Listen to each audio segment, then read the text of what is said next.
Ben bugünler dedim ki, mənə heç kim sataşmasın, ilişməsin. Bugünlər Manaf Ağayev yenə çıxıb deyir ki, Akşinə Şahnaz muğamı oxutturacam. Sən mənə Şahnaz muğamı oxuttursan, mən sənə səhərə qədər Əruz bəhrində meyxana dedizlərəm Manaf. Yaşım, başım var, sənətim var, hörmətlə yanaşdım dedikləri və biraz gözlədim. Bu sənin bugün verilişdə başından yuxarı danışdığın sözün cavabıdır ki, sən ictimaiyyəti, cəmaata danışdın. Sən heç nə bilmədən.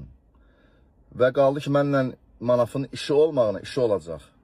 Biraz da indi başqa tərzdə danışmaq istəyir. Mən də götürdüm, zəng elədim Manafı. Yəni, bu efirdə filanda qalmaqala, gündəmə çevirməyə ehtiyac yoxdur. Zəng elədim, dedim ki, Manaf, nə məsələdir? Nə işin var mənimlə? Dedim, orada niyə elə danışmısan? Dedi ki, mənə Tolikin verilişinin görüntüsünü montajörlər İsa'nın vasitəsilə gətirib, kəsib doğrayıb belə göstəriblər. Ki, mən də elə danışmışam. Yəni ki, yanlış anlaşılma olub, belə dedi. Mən də dedim ki, yaxşı Manaf, mən telefonda bu şeyləri danışan adam deyiləm. Sabahlar görüşər, yüz-yüzə söhbət eləyərik. Bu məsələni bir də kimsə, nə efirdə, nə aparıcı, nə sənət dostları, heç kim hallandırıb müzakirə eləməsin.